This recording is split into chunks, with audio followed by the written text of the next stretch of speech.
안녕하세요. 자유한국당 옳은소리 금요일 코너 브리핑룸입니다. 민족 최대의 명절이라고 하는 설 잘 보내고 계신지요? 여러 어려움 속에서도 가족들과 만나서 서로 위로도 나누고 또 격려도 하고 그리고 희망도 이야기하면서 즐거운 시간을 보내시기 바랍니다. 오늘은 민족이라는 이야기를 드려볼까 합니다.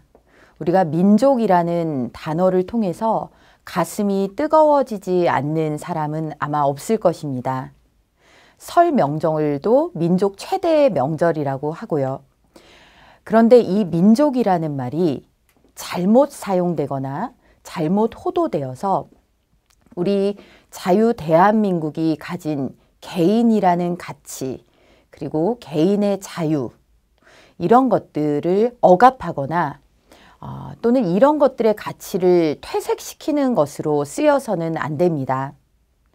대표적인 것이 우리 민족끼리 라는 말 한마디에 북한의 어떠한 도발도 북한의 어떠한 무력 행위도 그저 덮어주고 쓸어 담고 손잡아야 된다라는 그런 환상입니다. 이것은 가히 민족 바이러스라고도 할 수 있습니다. 한때 이런 민족이라는 기치를 내걸고 대한민국을 잘못된 방향으로 끌고 가려던 세력이 있었습니다. 바로 그것이 주사파입니다. 민족이라는 기치를 내걸고 반미, 반제, 투쟁을 통해서 우리 민족끼리 해방된 공간에서 살아야 된다라는 식의 논리였죠. 이런 것들이 얼마나 허황된 일이었는지, 얼마나 잘못된 일이었는지는 오늘날 북한의 모습을 보면 잘 알 수가 있습니다.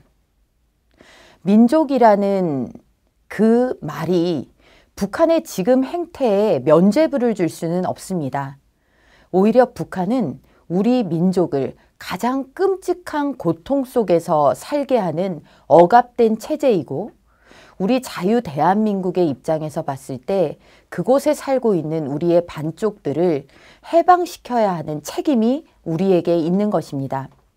그런데 이번 평창 동계올림픽에서도 드러났듯이 북한의 백두혈통이다 하면서 김여정을 띄우는가 하면 우리 민족끼리 하나가 되는 모습 그 자체가 미화되는 그런 일들이 벌어졌습니다. 하나가 된다는 것, 통합이 되기 위해서는 절대적인 원칙이라는 것이 필요합니다. 우리가 정말 소중하게 지켜온 자유라는 가치, 이것 아래에서 하나가 될 때에라만 우리 민족끼리 하나가 된다라는 것이 의미가 있고 진정한 의미에서의 하나입니다. 그저 모든 것들을 수면 아래로 감추고 한반도기 같은 것들을 상징으로 내세우면서 일시적으로 보여주기식 이벤트에 불과한 하나가 되는 것이 얼마나 무의미한 것인지를 우리는 과거 경험을 통해서 똑똑히 보았습니다. 오히려 민족이라는 이름, 민족이라는 허울은 북한에 의해서 남남 갈등을 자극하는 수단으로 활용되고 있습니다. 이번에도 김여정이라는 정말 김정은의 동생이라는 신분 그리고 김정일의 딸 김일성의 손녀라는 그 유일한 신분을 가진 김여정을 우리 정부가 우리 대통령이 어떻게 대했는지를 한번 보십시오.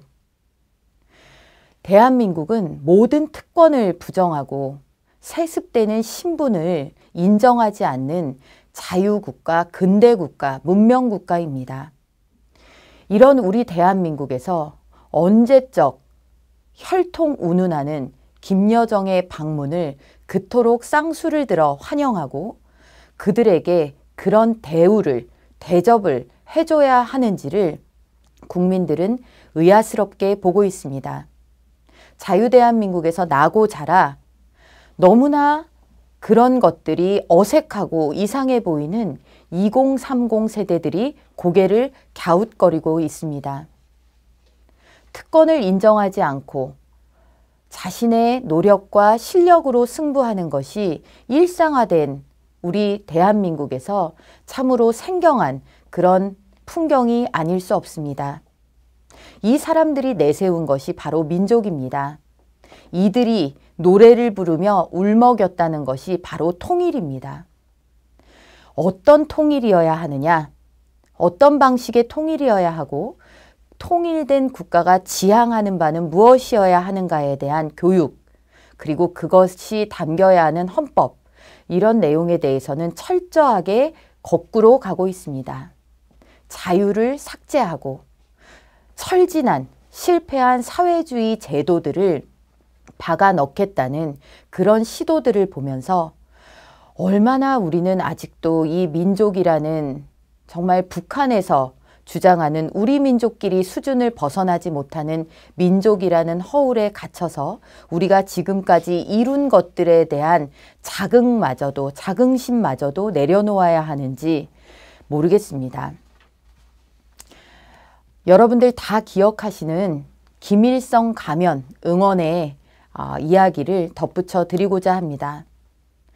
우리가 보기에도 김일성의 젊은 시절을 그걸 더 근사하게 그렇게 미화시켜 놓은 가면, 누가 봐도 김일성으로 보이는 그 가면을 북한의 주장대로 우리 국민들에게 호도하기 위해서 여러 가지 이야기들이 덧붙여졌습니다. 김일성 가면이라면 눈을 뚫었을 리가 없지 않느냐. 김일성 가면을 감히 응원에 사용한다는 것이 북한 체제에서는 납득될 수 없는 일이다. 이런 식의 이야기들입니다. 저는 그런 여러 가지 구구한 변명들을 보면서 갑자기 한때 대한민국에서 대히트를 쳤던 대장금이라는 드라마가 생각이 났습니다. 그 드라마에서 어린 장금이가 그렇게 이야기를 합니다. 어떤 음식에서 이게 무슨 맛이 나느냐고 스승이 물었더니 홍시 맛이 나서 홍시라고 했을 뿐인데 라고 이야기하는 바로 그 장면입니다. 우리가 직관적으로 보아서 이것은 김일성이다 라고 하는 그런 느낌을 받았다면 그것에 대해서 구구한 변명보다도 그런 것들이 등장하게 된 그 사실 자체가 문제가 있는 것이 아닐까요? 구구한 변명을, 그것도 북한 측에서 늘어놓는 변명을 답습하는 정부의 모습, 그리고 그것으로 인해서 또 소중한 평창 동계올림픽의 어느 순간이 논란에 논란을 거듭하면서 배가 산으로 가듯이 정말 겨울 동계 스포츠 축제라는 것이 가려지는 그 현실을 보면서 참 안타까웠습니다. 명절에 너무 무거운 말씀을 드리지 않았나 싶습니다. 민족이라는 것이 무엇인지, 그리고 이 민족이라는 말이 우리 사회를 다시 한번 그릇된 방향으로 끌고 들어가지 않게 하기 위해서 우리가 민족이라는 것을 어떻게 바라봐야 하는지, 그리고 정말 우리 민족에게 가장 축복된 순간은 결국 우리가 다 같이 자유라는 기치 아래 개인의 기회와 그리고 개인의 자율권, 그리고 어떤 세습된 신분도 인정되지 않는 그야말로 근대화된 그런 국가에서 살 수 있게 우리의 반쪽을 만드는 것이 아닌가라는 생각을 다시 한번 해보는 설 명절 되시길 바랍니다. 눈에 보이는 부족함을 지적하기보다는 잘하는 것, 잘할 수 있는 것들을 찾아서 가족들에게, 친지들에게 이야기해 주시고, 그리고 함께 무언가를 도모하는 방향으로 희망을 이야기하는 설명절이 되시기를 바라봅니다. 그럼 자유한국당 브리핑룸은 다음 주에 또 여러분들을 찾아뵙도록 하겠습니다. 감사합니다.